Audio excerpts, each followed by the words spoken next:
Nous sommes de retour sur le plateau d'Africa 24 pour la seconde partie de cette émission qui traite aujourd'hui de la démocratie et des réformes politiques au Gabon. Nos invités sont toujours avec nous, M. Alain-Claude Bizet, qui représente le candidat Ali Bongo Ondimba, M. Jonathan Toutoum, qui représente le candidat Jean Ping, M. Fortune Nguema, qui représente Raymond Dongsima, et M. Noël Bertrand Boudzaga, qui est un acteur de la société civile. Et justement, vous aviez manifesté le désir de prendre la parole tout à l'heure, parce qu'apparemment, vous voulez nuancer certains propos. Absolument, oui. M. Merci beaucoup de me donner la parole. Je voudrais relever le danger de notre débat. C'est le piège du judiciarisme. C'est qu'on risque de tomber dans une description formelle des problèmes. Il y a tel texte existe, telle constitution existe, donc tout va bien. Il y a le principe, il y a le fait. Il se trouve malheureusement pour nous qu'entre le principe et le fait, il y a un trou payant. J'en veux pour preuve à propos de la liberté des leaders syndicaux de la société civile à s'exprimer. Moi, j'ai entendu M. Billy Bizet, il ne l'a pas cité. Je présume qu'il s'agit de M. Yama lorsqu'il dit qu'on a attrapé les leaders syndicaux en train de lancer des cailloux aux policiers. D'autant plus qu'en tant que ministre de la communication, porte-parole du gouvernement, il avait déjà fait une communication disant ceci que M. Yama a été arrêté, enfermé, parce qu'il aurait lancé des cailloux à des policiers. J'aimerais voir cette vidéo. Le jour où M. Yama a été arrêté, nous étions ensemble. Nous étions ensemble le 9 juillet et M. Yama a été arrêté sous mes yeux, sans le moindre objet qui fut susceptible de causer du tort à qui que ce soit. Et lorsque M. Billy Bizet dit, parce que je vais le reprendre à propos de la sincérité, il faut être sincère, M. Billy Bizet. Je ne doute pas de votre sincérité à ce propos, mais quand vous dites des choses pareilles, parce que ça fait un moment que vous l'avez déjà dit, pas seulement ce soir, il faut passer à la télévision puisque vous avez accès à la télévision publique et puisque régulièrement, ce sont les images du président de la République, d'Ali Bongo, qui passent à la télévision. Moi, je souhaite que, au lieu simplement de s'arrêter à dire qu'un certain leader syndical a été attrapé parce qu'il lançait des cailloux, il serait bien de montrer ces images à la télévision pour que les populations comprennent bien que M. Yama a été arrêté en flagrant délit d'agression de policiers. Ce qui n'est pas le cas, parce que moi j'aimerais bien voir ces vidéos. Il a été arrêté, nous étions ensemble, mais vraiment ensemble. Et j'aimerais voir ces vidéos. Monsieur Billy Bizet, vous pouvez répondre sur ce point rapidement. Vous savez, pour ce qui me concerne, je ne suis pas sur ce plateau pour faire des débats de personnes. Vous étiez avec M. Yama, vous êtes donc son avocat sur ce plateau. Je ne suis pas son avocat du tout, je ne suis pas son avocat, je défends des règles, vous voyez, quand je vous défends parlez, la je ne vous vérité. interromps pas. Oui, je suis désolé, mais je suis obligé de vous interrompre. Quand vous parlez, je ne vous interromps pas et vous n'êtes pas obligé d'interrompre. Il n'y a aucune obligation à manquer de respect à quelqu'un. Bien. Donc, cette affaire est en les mains de la justice gabonaise. M. Yama, s'il n'a rien à se reprocher, s'il n'y a rien contre lui, la justice en décidera. Ce n'est pas moi qui décide. Alors ne dites pas ensuite, quoi. Pardon. Encore une fois, monsieur, je vous en prie, encore une fois, monsieur, essayez de raison garder. Monsieur Billy Bizet. Bien. Ça fait 2 fois que vous me dites que vous n'avez pas accès aux médias publics. Je vous ai regardé à plusieurs reprises sur Gabon Télévision et récemment encore sur Gabon 24, médias publics. Vous l'avez dit, monsieur, médias publics. L'opposition se plaint de ne pas accéder aux médias. Il existe une règle. En temps ordinaire, la majorité au pouvoir a un accès aux médias et le temps du gouvernement et le temps du chef de l'État n'est pas comptabilisé, au Gabon comme en France. En période électorale, l'accès aux médias est garanti par le CNC et c'est le cas aujourd'hui. Donc, je suis désolé, n'allons pas dire tout et n'importe quoi sur un plateau de télévision. Ensuite, les institutions sont en place, monsieur Babilas. Ces institutions existent. Qu'il y ait des dysfonctionnements, comme partout ailleurs, on corrige les dysfonctionnements. On fait évoluer la Constitution, on fait évoluer les textes. Et c'est la responsabilité des acteurs politiques que de dire il y a telle institution qui fonctionne mal, on la fait évoluer. Mais il ne sert à rien d'invectiver parce que ce n'est pas un discours politique qui fait évoluer une institution. Ce sont des hommes qui décident à un moment donné sur un consensus qui peut être un consensus opérationnel entre acteurs politiques ou un consensus de lois et de textes qui font évoluer leur propre pays. Donc cette invective ne fait pas évoluer le débat. Monsieur Billy Bizet, on va évoluer avec le monsieur Nguema, et on va essayer de progresser un peu quand même pour être un peu plus concret par rapport aux institutions qui existent aujourd'hui. Lesquelles dysfonctionnent? Je pense que c'est l'ensemble de l'appareil, et monsieur le ministre le reconnaît lui-même, c'est que ce sont les hommes. Monsieur, je n'ai pas dit que les institutions dysfonctionnent. Je suis désolé, il a constaté. Non, il a constaté qu'il y a des dysfonctionnements. Non, je dis s'il y a des dysfonctionnements, on les fait évoluer. On n'est pas dans le cadre d'une hypothèse. Il y a effectivement des dysfonctionnements. Mais lesquels justement? Celles qui tiennent à la fois au comportement humain, mais celles qui tiennent aussi à la mauvaise articulation des textes. Donnez-nous deux institutions et dites-nous en quoi elles dysfonctionnent. Deux exemples simples. Si vous regardez, quand vous êtes juriste, si vous regardez l'ensemble des décisions de la Cour constitutionnelle qui concernent à la fois le contentieux électoral, mais aussi le contrôle de la constitutionnalité de la norme, vous vous rendrez compte qu'il y a dans la plupart des cas des décisions qui sont tout à fait étrangères à la rectitude juridique. Qu'on est plus dans l'idée de protéger les institutions, en particulier le président de la République et le parti au pouvoir. Si vous prenez une autre institution, qui est le Conseil national de la communication, M. Billy Bizet a dit que le temps de parole du président de la République n'est pas compris en période ordinaire. Il se trouve précisément, vous êtes au Gabon, et vous êtes déjà venu au Gabon, quand vous regardez la télévision nationale, sur un journal de 40 minutes, eh bien, 35 minutes sont consacrées aux activités du président de la République et du parti au pouvoir. Ce n'est pas simplement que le président de la République a reçu en audience telle ou telle personnalité étrangère, mais c'est aussi M. Billy Bizet, député de je ne sais quelle circonscription électorale, qui offre des ailes de dindon aux populations de sa circonscription électorale. On ne peut pas dire qu'on n'est pas là à faire à des activités politiques.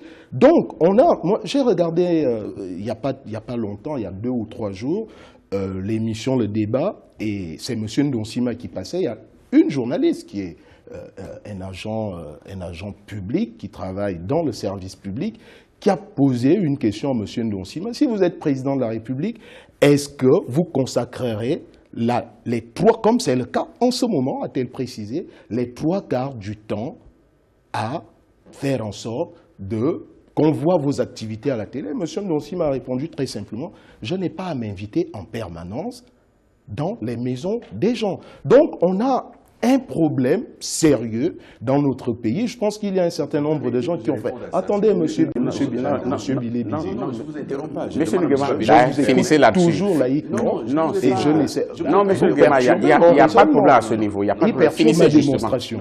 Juste pour dire qu'il y a, y compris au sein du parti au pouvoir, y compris quand j'entends très bien ce que dit monsieur Billy Bizet, parce qu'il y a ce qu'il dit et puis il y a ce qui est sous-entendu.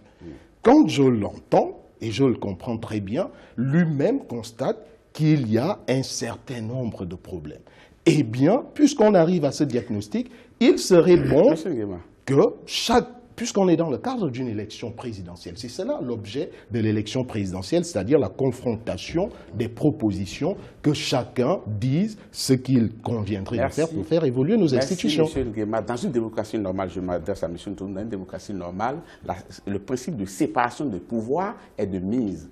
Je suis sûr que vous me direz que les institutions qui y existent aujourd'hui ne sont pas libres, mais s'il n'y a pas liberté, sont-elles du fait de l'influence de certaines personnes ou d'autres institutions, ou bien sont-elles du fait des hommes qui animent ces institutions-là, qui composent ces institutions-là? Les deux à la fois.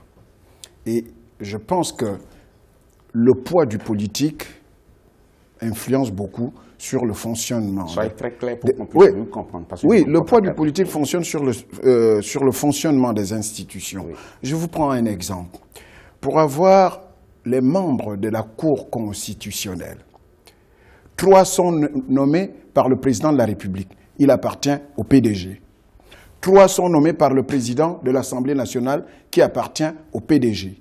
3 sont nommés par le président du Sénat qui appartient au PDG. Quel est le degré de liberté que les membres de la Cour constitutionnelle peuvent avoir pour trancher un problème lorsque... il n'y a pas eu un casting avec comme critère qu'il faut être membre du PDG avant d'accéder à ces institutions. Je vous montre cette espèce d'imbrication entre d'un côté les politiques ou les réalités politiques et les réalités institutionnelles. Il faut surtout que vous précisiez les principes quand même qui instaurent la manière dont on désigne les membres de ces institutions-là. Parce que ils ne sont pas élus. Voilà le principe. Ils sont nommés, ils ne sont pas élus. C'est prévu ainsi dans la Constitution. Vous êtes d'accord avec moi? Oui, mais donc, une mauvaise manière, une mauvaise pratique. Parce que, par exemple, nous, au niveau de l'opposition, nous pensons que cette façon de faire n'est pas du tout bonne. Oui, monsieur le ministre peut en rire. Donc ça fait partie des réformes. Oui, ça fait partie des réformes. Mais je dois dire, pour vous prouver encore un cas de dysfonctionnement, mais, monsieur le ministre, quelle est la conception que vous avez de la démocratie? Je vous prends un exemple. Lors de la dernière élection locale, M. Barrault-Chambrier conduit une liste qui a eu la majorité des conseillers. Mais que lors de l'élection du maire de Libreville, alors qu'on s'attendait à ce que M. Barrault-Chambrier soit le maire de Libreville, mais le PDG, qui influence toutes les institutions, a estimé qu'il fallait présenter une candidate qui était 8e d'une liste battue par la liste de Jean-Boniface Assélé. Résultat des courses, M. Assélé qui bat la liste du PDG, Mme Osouka, se retrouve l'adjoint de la 8e de la liste battue. Dites-moi si la démocratie, selon vous, c'est la prime faite aux échoués. Je vais vous répondre. Donc, oui, monsieur le ministre. Vous me posez une question, permettez que je vous réponde. Non, mais voilà la démonstration. On a l'impression, et je donne raison à Nicolas Metekene, que vous connaissez bien comme historien, qui a pensé que la démocratie gabonaise est la seule au monde où ce sont les échoués ou la minorité qui gouverne. Voilà un exemple de dysfonctionnement. Bien. Monsieur Toutoum, pour répondre justement, je vais vous poser une question. Est-ce que ça ne vous dérange pas un peu que la plupart des institutions soient dirigées par les membres d'un même parti politique? Pas seulement les institutions, même au niveau de l'État. Vous ne pouvez pas être chef de service dans une administration aujourd'hui si vous n'êtes pas militant du PDG. Et si vous êtes militant de l'opposition, on vous enlève tout de suite à votre poste, on vous limoge de votre poste. La preuve, c'est que le 19 octobre, monsieur le ministre, et vous le savez, peut-être vous n'étiez pas au gouvernement. Finissez là-dessus, s'il vous plaît. Le 19 octobre 2009, 2 jours seulement après la prestation de Ali Bongo comme président de la République, l'administration a été décapitée. 400 fonctionnaires, plus de 400 fonctionnaires ont été limogés parce que la majorité d'entre eux étaient soupçonnés d'avoir soutenu les candidats de l'opposition. Attention, monsieur Toutoum. Donc, quelle a été la raison officielle avancée pour pouvoir les limoger? Attention, il va falloir que la raison officielle, c'est qu'on disait que personne n'a un titre foncier dans un poste d'administration. Sauf que à la Cour constitutionnelle, monsieur le ministre, vous savez que la présidente de la Cour constitutionnelle est là depuis 1992 ou 91. Peut-être que vous et moi, nous étions encore au lycée. En tout cas, moi, j'étais au lycée. Merci, monsieur Toutoum. Monsieur Bilbizé, vous avez la parole. Vous voyez, ce qui est dommage, monsieur Toutoum... Ça va toujours être dommage. Non, vous voyez, ce qui est dommage, c'est que les nouveaux convertis sont souvent extrêmement zélés. Vous venez d'arriver dans l'opposition, vous êtes d'une extrême zèle. Mais je vous réponds. Les nouveaux convertis sont zélés, monsieur le ministre. Je vous réponds. Donc vous êtes zélé à côté du PDG. Pourquoi vous m'interrompez? Non, c'est vous qui le dites, je vous suis sûr. Pourquoi vous m'interrompez? Je vous en prie. Vous voyez, les nouveaux convertis sont zélés. Monsieur, est-ce que vous pouvez me laisser parler? Monsieur le ministre, je vais vous répondre très tranquillement et sérieusement. Les membres du Conseil constitutionnel en France sont nommés comment? Exactement comme ici. Donc, arrêtez, s'il vous plaît, de faire croire que le Gabon est une exception. Mais est-ce que nous ne pouvons pas faire l'exception à la France? Non, mais pourquoi nous devons tout le temps dire ceci se passe en France, ça doit se passer comme ça chez nous? Vous venez, monsieur Toutoum. Est-ce que nous ne pouvons pas nous orienter hors de la France? Vous venez, monsieur Toutoum. Nous devons tout copier. Vous venez, monsieur Toutoum. Vous savez, la démocratie n'est plus une invention africaine. Et vous venez vous-même de faire référence au service secret français. Ce n'est pas moi, c'est vous. Bien. Donc, pour une fois, qu'on prend un exemple français pour vous contredire, ne commencez pas à le refuser puisque vous-même vous faites pareil. Donc, parlons des institutions gabonaises. Vous dites qu'il y a des dysfonctionnements. Le gouvernement de la République a initié une réforme de la justice qui a été retoquée par la Cour constitutionnelle.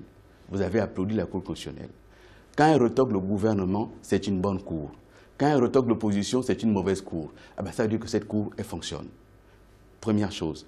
Deuxième chose, vous me parlez du Conseil national de la communication et du fait qu'il y a une journaliste qui a posé une question à M. Ndongsima. Vous savez, moi je suis ministre de la communication. Et depuis bientôt 1 an que je suis ministre de la communication, j'ai passé mon temps à me battre au sein de ce ministère pour que le journal télévisé, le Gabon Télévision, ne soit pas le journal du parti, tel que conçu par Ndemezo, Miboto et compagnie, Ping. On a l'impression que c'est la lettre S'il vous plaît, s'il vous plaît, monsieur, vous voyez, n'interrompez pas. Vous dites que vous vous êtes battu. S'il vous plaît, monsieur. Attention, Parce que vous attention, monsieur Nguema, vous aurez la parole tout à l'heure. monsieur. Sinon, je vais défalquer cela de votre temps d'antenne. Moi, je ne manque pas de sincérité dans mon action publique. Parce que nous avons un pays à construire. Et dans un pays à construire, lorsqu'il y a dysfonctionnement, on le reconnaît et on améliore. Il y avait des dysfonctionnements. Et ces dysfonctionnements ne datent pas d'Ali Bongo. Ils sont anciens. Et ils datent de qui? Ils datent des amis de M. Toutoum aujourd'hui, qui sont découverts opposants, mais qui ont bâti ce système sous cette forme-là. Mais nous améliorons. Nous disons que ça ne peut pas continuer comme ça. Nous apportons des réformes. Mais les réformes et la révolution, il faut faire très attention. Nous ne tirons pas la nappe pour faire renverser la table. Nous y allons par petits pas, par petites touches. Pourquoi? Parce que vous avez un pays à gérer. Et il y a l'ordre des priorités. Pour nous, acteurs politiques, la priorité, c'est la démocratie. Mais qui vous a dit que tous les Gabonais, aujourd'hui, pour leur priorité, c'est accéder aux médias publics? Les Gabonais ont d'autres priorités qu'il faut entendre. Si la priorité de l'acteur public est d'accéder aux médias publics, tant mieux. Il faut la lui apporter. Et nous la lui apportons. Nous la lui apportons. Monsieur Toutoum, je vous ai connu politologue, analyste politique, et vous avez souvent fait des plateaux de télévision, y compris sur Gabon Télévision. Donc vous ne pouvez pas nous dire aujourd'hui que vous n'accédez pas aux médias. Simplement, moi j'ai pris une règle, et je l'ai décidé, et je l'ai dit publiquement. Celui qui injurie ne passe pas chez les médias publics. Moi, j'ai jamais injurié. Non, non, non, je ne parle pas de vous à titre personnel, j'ai pris une règle.